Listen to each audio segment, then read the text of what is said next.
Hello students, कैसे हैं आप सब। आशा करती हूँ आप अच्छे होंगे और अच्छे से अपनी पढ़ाई कर रहे होंगे। मैं मोनिका रावत आपका स्वागत करती हूँ आईसीटी वर्चुअल क्लासरूम देहरादून में।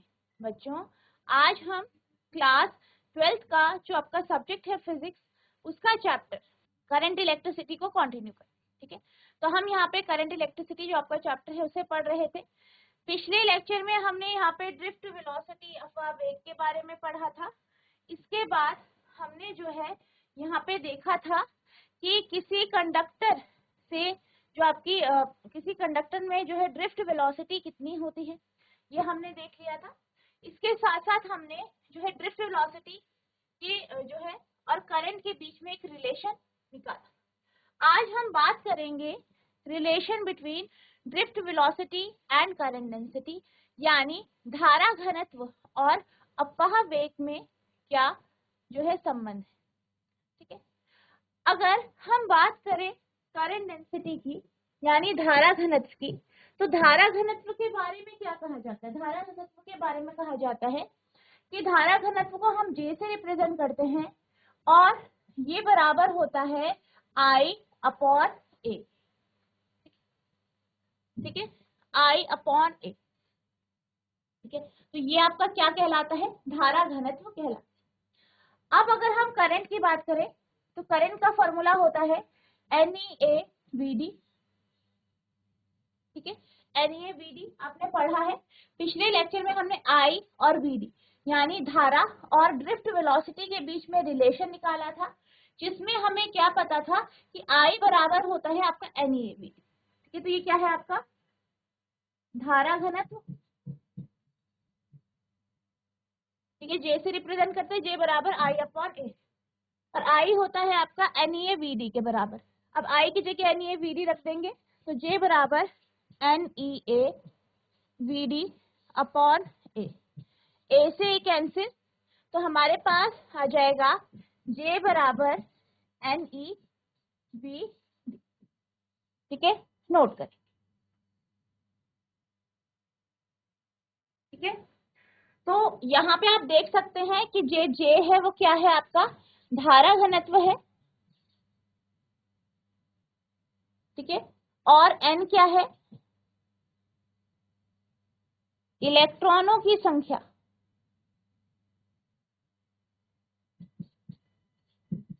इलेक्ट्रॉनों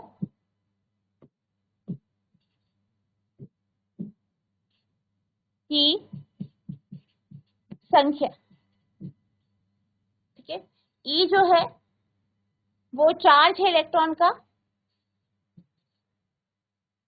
इलेक्ट्रॉन का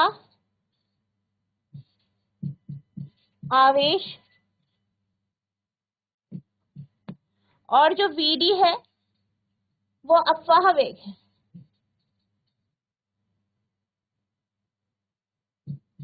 ठीक है, तो ये आपका यहाँ पे एन ई और वीडी रिप्रेजेंट है, और ये आपका जे और वीडी के बीच का रिलेशन है। नोट।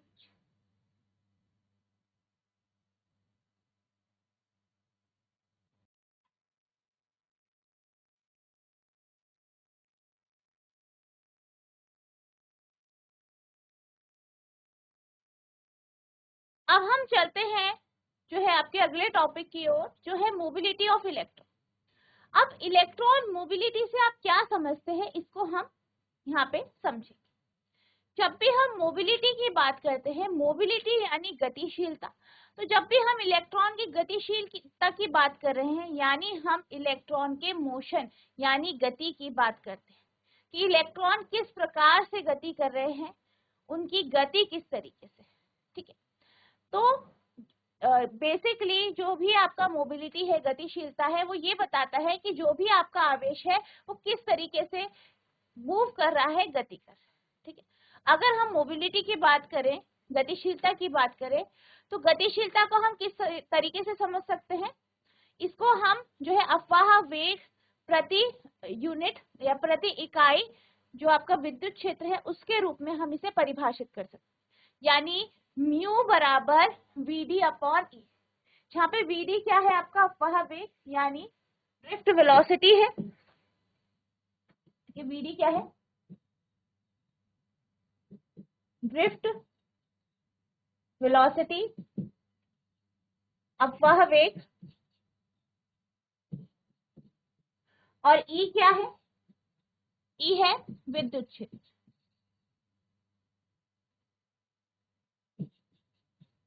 ठीक है, तो म्यू बराबर वीडी अपॉन ई है, और वीडी क्या है यहाँ पे? आपकी ड्रिफ्ट वेलोसिटी है, अपवाह वेग है, और ई क्या है? आपका विद्युत क्षेत्र। Mobility mu is defined as the magnitude of drift velocity per unit electric field. अगर हम बात करें किसकी, जो है मोबिलिटी की, तो मोबिलिटी क्या होता है? मोबिलिटी जो है वो, उसको हम जो है drift velocity per unit electric field यानी अपवाह वेग प्रति इकाई जो है विद्युत क्षेत्र के रूप में यहाँ पे परिभाषित कर सकते हैं। तो म्यू बराबर होता है वीडी अपॉन ई, और यहाँ पे इसकी एसआई यूनिट की बात करें तो मीटर स्क्वायर पर वोल्ट सेकेंड इसकी क्या है? यूनिट है। गतिशीलता को प्रति यूनिट विद्युत क्षेत्र के अपवाह वेग के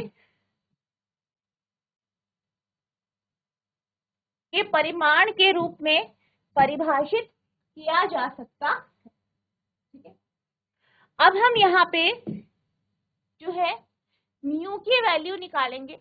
ठीक है, आगे हम इसको म्यू का जो है फॉर्मूला डिराइव करें। हमें यहाँ डेफिनेशन से क्या पता है कि जो मोबिलिटी होती है यानी जो गतिशीलता है, हम जानते हैं कि जो गतिशीलता है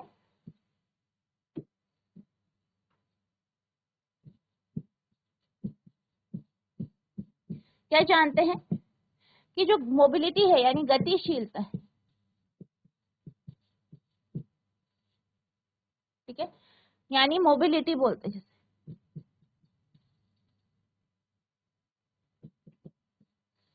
म्यू से रिप्रेजेंट करते हैं, तो म्यू बराबर होता है वीडी अपॉन ई। ये आप जानते हैं, ये हमने यहाँ पे फॉर्मूला देखा। ठीक है, नोट कीजिए पहले से।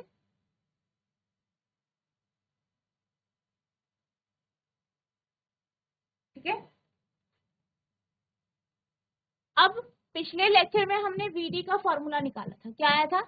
ई टॉ अपॉन एम। तो वीडी की जो वैल्यू आई थी ड्रिफ्ट वेलोसिटी की, जो वैल्यू आई थी अपवाह वेग की जो वैल्यू आई थी वो ई टॉ अपॉन एम आई थी। अब यहाँ पर क्या करेंगे? वीडी की जगह हम इस वैल्यू को रख देंगे।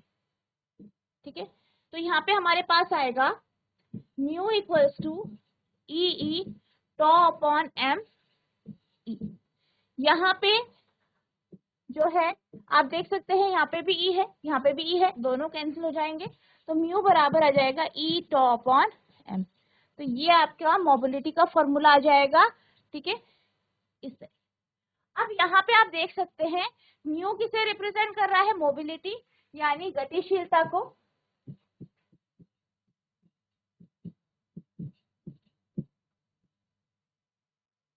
ई क्या है? इलेक्ट्रॉन का आवेश यानी चार्ज।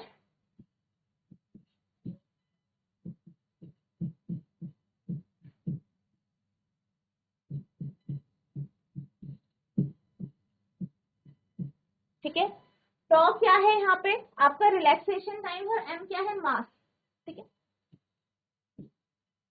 मास यानी आपका द्रव्य। ठीक है, अब यहाँ पे ई में जो है इलेक्ट्रॉन का आवेश है, जो भी आपका विद्युत आवेश है उसका यहाँ पे ई जो है उसका आवेश रिप्रेजेंट कर। ठीक है, अब मान लीजिए हम क्या करते हैं, यहाँ पे हम जानना चाहते हैं कि जो आपका इलेक्ट्रॉन है, ठीक है, इलेक्ट्रॉन है और जो आपके पास प्रोटॉन है, तो दोनों में से किसकी गतिशीलता अधिक है? इलेक्ट्रॉन के मास की बात की जाए, इलेक्ट्रॉन के द्रव्यमान की बात की जाए, तो इलेक्ट्रॉन का द्रव्यमान कम होता है प्रोटॉन के कंपैरिजन में। तो यहाँ पे अगर इलेक्ट्रॉन का द्रव्यमान कम है, ठीक है, इलेक्ट्रॉन का द्रव्यमान क्या है? कम है। इलेक्ट्रॉन का द्रव्यमान कम है, तो अगर हम इसमें पूरा देखें तो आपके पास जो यहाँ पे मोबिलिटी आएगी वो ज्यादा आ जाएगी, यानी इलेक्ट्रॉन के लिए जो मोबिलिटी आ जाएगी वो आपकी ज्यादा आएगी। ठीक है, वहीं प्रोटॉन की बात करें, प्रोटॉन का मास क्या होता है? ज्यादा होता है, द्रव्यमान अधिक होता है। तो द्रव्यमान अधिक है तो ये जो पूरा रेशियो आएगा वो कम आ जाएगा। यानी प्रोटॉन की जो मोबिलिटी आएगी, प्रोटॉन की जो गतिशीलता आएगी वो कम है। तो आपको ध्यान रखना है कि हमेशा अगर हम इलेक्ट्रॉन और प्रोटॉन की बात करें तो आपका जो इलेक्ट्रॉन होता है इसकी गतिशीलता अधिक होती है प्रोटॉन के कंपैरिजन। ठीक है, तो इस बात का ध्यान रखना है कि mobility of electron is greater than mobility of proton. यानी आप लिख सकते हैं, आप लिख सकते हैं इलेक्ट्रॉनों की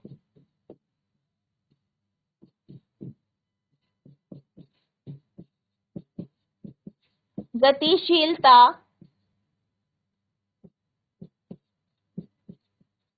प्रोटॉन की गतिशीलता से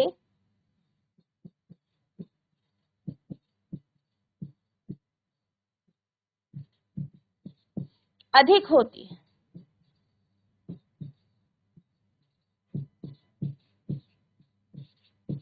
ठीक है, तो इस बात का आपको ध्यान रखना है कि जो इलेक्ट्रॉन होते हैं, जो इलेक्ट्रॉन होते हैं उसकी जो गतिशीलता होती है वो प्रोटॉन की गतिशीलता से क्या होती है, अधिक होती है। ठीक है, बहुत इंपॉर्टेंट कॉन्सेप्ट है, आपको पता होना चाहिए, इसके बेस में आपका क्वेश्चन बन नोट।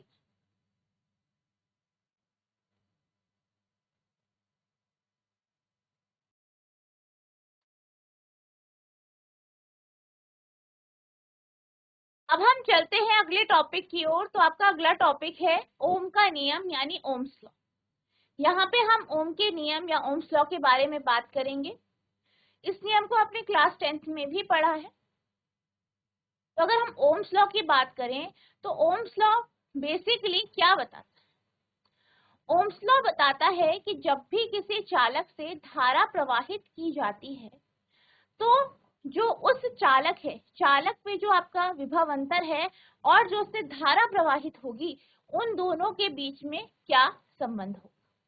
ठीक है, तो ओम्स लॉ क्या कहता है? ओम्स लॉ ये कहता है कि जब भी किसी कंडक्टर से धारा प्रवाहित होती है तो उसके जो दो बिंदु है उसके बीच में जो विभव अंतर होता है वो जो है उससे प्रवाहित होने वाली धारा के समानुपाती होता है, यानी डायरेक्टली प्रोपोर्शनल होता है। ठीक है, यहाँ पे हम डेफिनेशन में देख लेते हैं क्या कहता है। Ohm's law states that current through a conductor between 2 points is directly proportional to the voltage across the 2 points। क्या कहा गया है? ओम का नियम कहता है कि दो बिंदुओं के बीच एक कंडक्टर के माध्यम से प्रवाहित धारा सीधे दो बिंदुओं के बीच वोल्टेज के समानुपाती होती है। ठीक है, क्या कहा है? मान लीजिए आपके पास एक कंडक्टर है, ठीक है, इसे हमने एक बैटरी से जोड़ा। अब ये जो कंडक्टर है, चालक है, इसके मान लीजिए दो बिंदु है ए बी।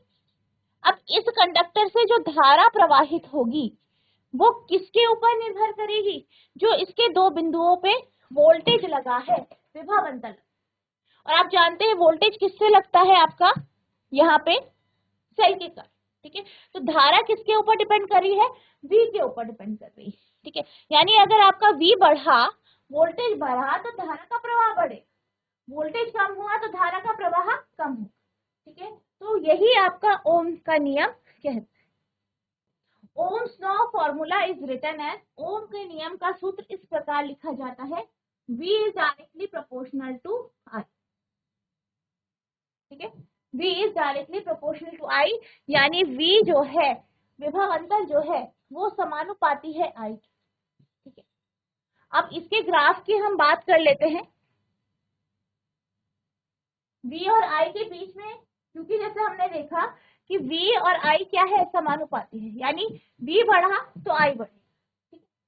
तो यहाँ पे जो इसका ग्राफ बनेगा वो आपका एक स्ट्रेट लाइन ग्राफ बनेगा, एक सीधी रेखा वाला ग्राफ बनेगा और कुछ इस तरीके से आपका वोल्टेज और करंट में ग्राफ। ठीक है, करंट को आप यहाँ पे एक्स अक्ष में लेंगे, एक्स एक्सिस में लेंगे, और वाई एक्सिस में आप वोल्टेज को यहाँ पे लेंगे। ठीक है,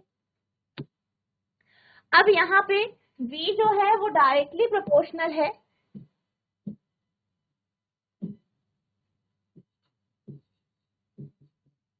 I।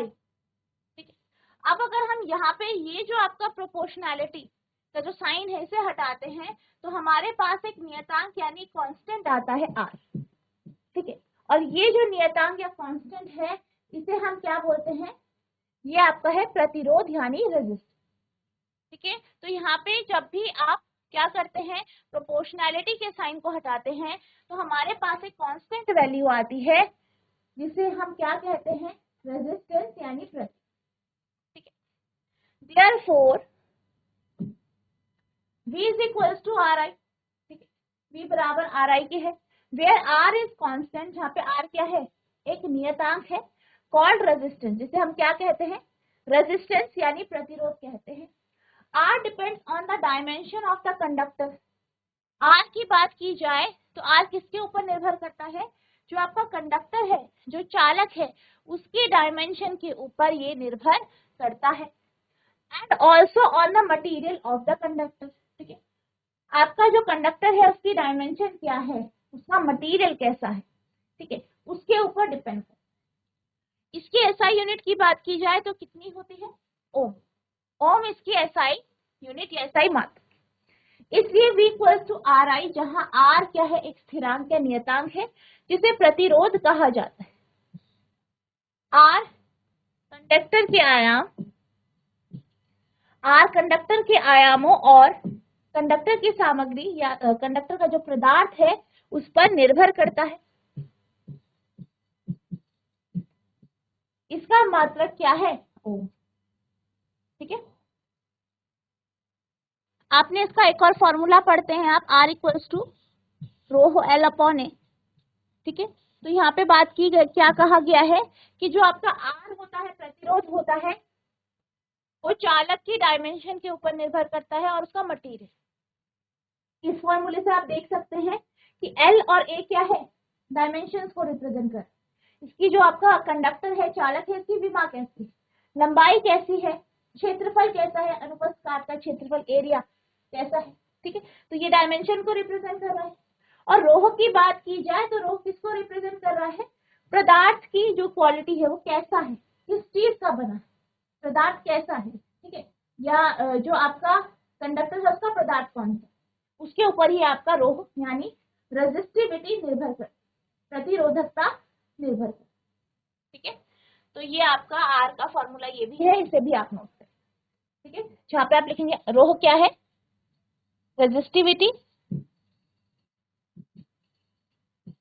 ऑफ मटीरियल यानी पदार्थ की प्रतिरोधकता, ठीक है। एल जो है चालक की लंबाई यानी लेंथ ऑफ कंडक्टर,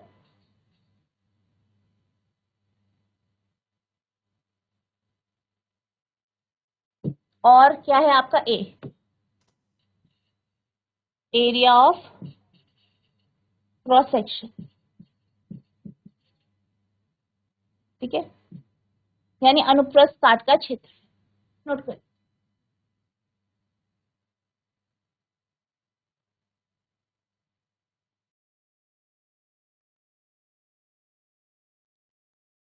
ठीक है, तो ये आपका यहाँ पे हो गया। अब हम चलते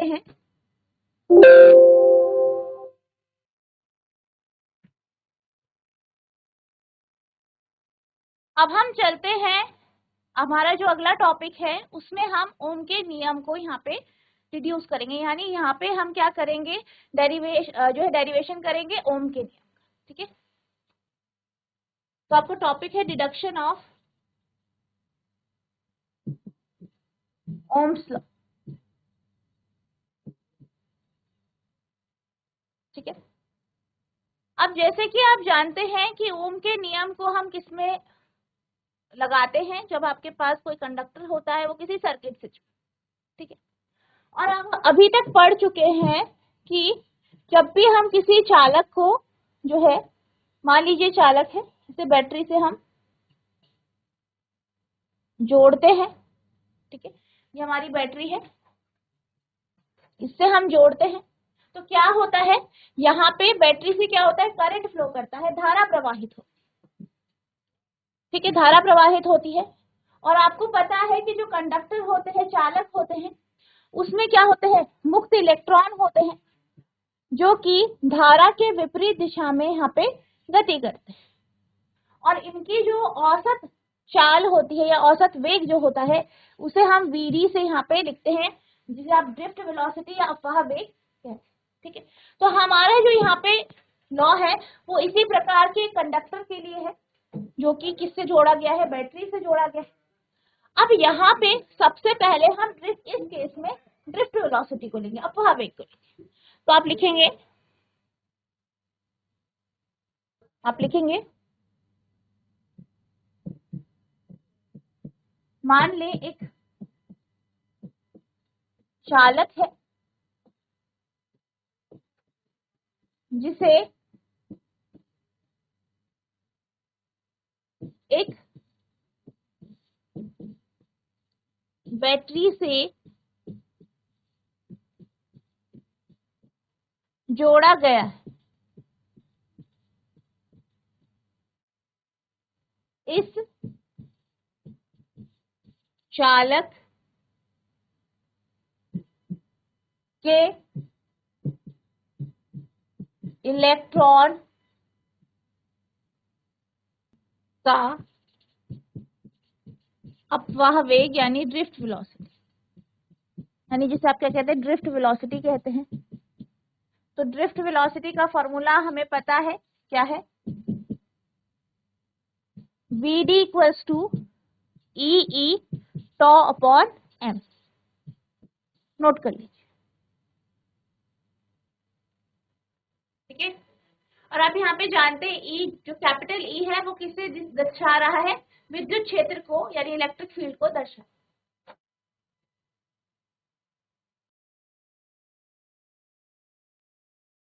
ठीक है। अब यहाँ पे अगर ये जो हमारा कंडक्टर है इसकी लंबाई जो है एल है, जो है यहाँ से क्या हो रहा है, आपकी जो है ई इलेक्ट्रिक फील्ड यहाँ से फ्लो करती है जब भी हम यहाँ से क्या करते हैं, आपकी जो है धारा प्रवाहित, ठीक है। ई इलेक्ट्रिक फील्ड इस दिशा में होती है, ठीक है। तो यहाँ पे जो आपका विभव अंतर है यानी पोटेंशियल डिफरेंस है, ठीक है, विभव अंतर यानी पोटेंशियल डिफरेंस जो होता है उसे आप लिख सकते हैं E इंटू एल, या हम इसे लिख सकते हैं E equals to V upon L, ठीक है। ये आपकी इक्वेशन नंबर 2 है। अब हम क्या करेंगे, E की वैल्यू को 2 से 1 पे, ठीक है।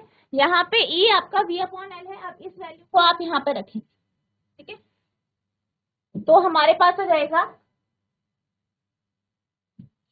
E का मान 1 में रखने पर,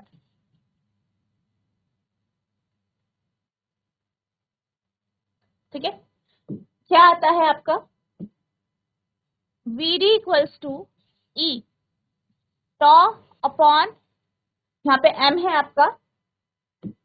अब हम क्या कर रहे हैं, E की जगह V अपॉन एल रखेंगे, तो यहाँ पे आएगा V अपॉन एल, ठीक है। इसे इक्वेशन नंबर 3 मान लीजिए, ठीक है। अब जो कंडक्टर है, कंडक्टर से जो धारा प्रवाहित होती है उसके बारे में भी हमने पढ़ा है, ठीक है। तो आप लिखेंगे चालक से प्रवाहित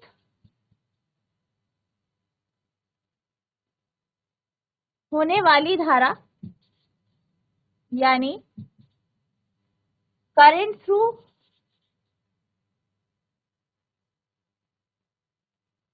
द कंडक्टर कितना होता है,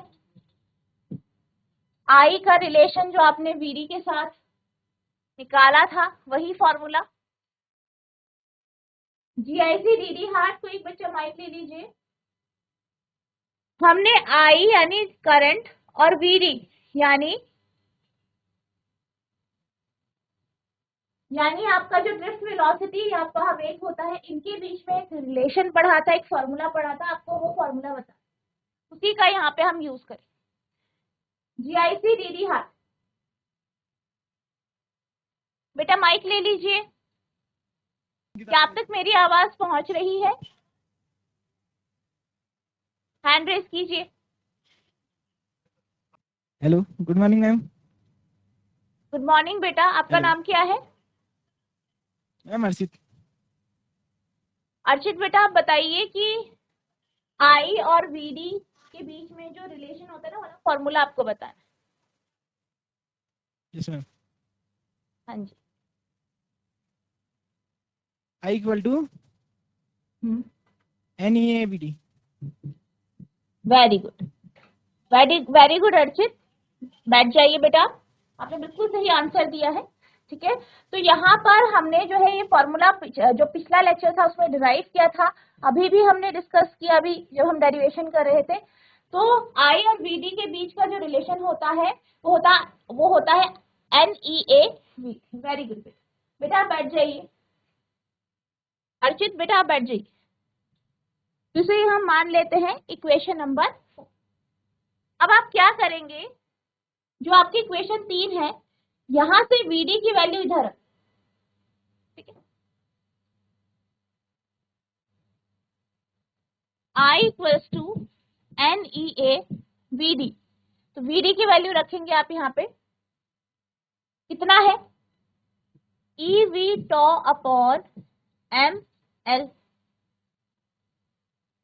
ठीक है, ये आपका क्या आ गया, I equals to NEA EV tau upon ML।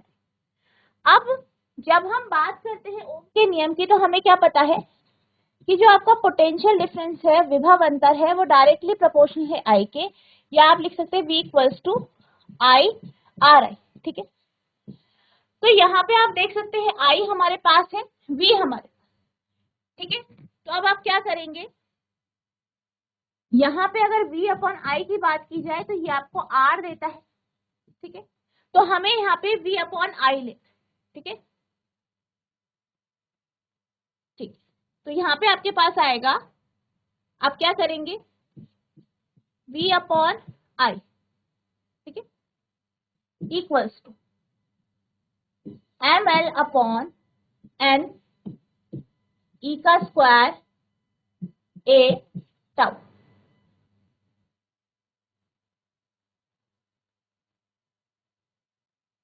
ठीक है, तो ये आपका क्या आ गया, V अपॉन I आ गया, और ओम के नियम के अनुसार V अपॉन I क्या होता है, V अपॉन I हम जानते हैं R होता है।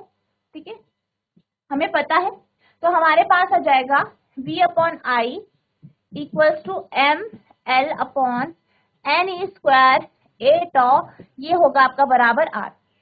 ठीक है, तो ये यहाँ पे हमने ओम के नियम को डिराइव किया है, और यहाँ पे हमारे पास R की वैल्यू इस तरीके से आ, ठीक है, नोट कर।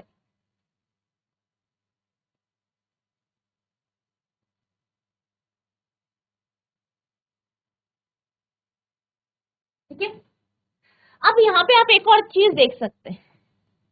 ठीक है, तो यहाँ पे एक और चीज देख सकते हैं, हमने अभी बात की थी आर के फॉर्मूले की, रो L अपॉन ए, जहाँ पे हमने कहा था L और A क्या दर्शा रहे हैं, डायमेंशन को, और रो क्या बता रहा है, पदार्थ के बारे में।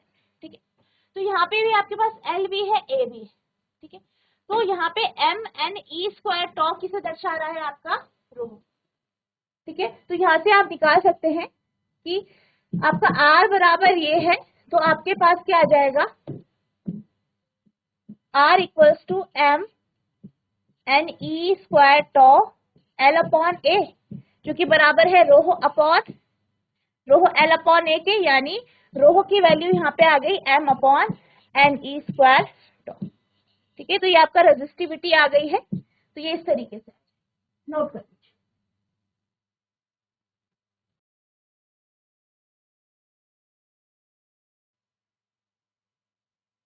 तो बच्चों, आज हमने ये देखा कि जो आपका करंट डेंसिटी है, धारा घनत्व है, और अफवाह वेग के बीच में क्या संबंध है। इसके साथ साथ हमने मोबिलिटी के बारे में जाना कि जो इलेक्ट्रॉन होते हैं उनकी जो गतिशीलता है या मोबिलिटी है वो प्रोटॉन से अधिक होती है, ये भी हमने देखा। साथ ही साथ हमने ओम के नियम को देखा, और यहाँ पे फॉर्मूला डिराइव। नेक्स्ट लेक्चर में हम रेजिस्टेंस और रेजिस्टिविटी के कॉन्सेप्ट को डिटेल में समझेंगे और आपके जो आगे के टॉपिक हैं उन्हें डिस्कस करेंगे। तो जितना आज आपको पढ़ाया गया है इसे रिवाइज करना है। अगर आपको कोई भी डाउट होगा तो नेक्स्ट लेक्चर में आप पूछ सकते हैं। तो बच्चों आज के लिए बस इतना ही, मिलते हैं अब नेक्स्ट सेशन में। तब तक के लिए thank you and have a nice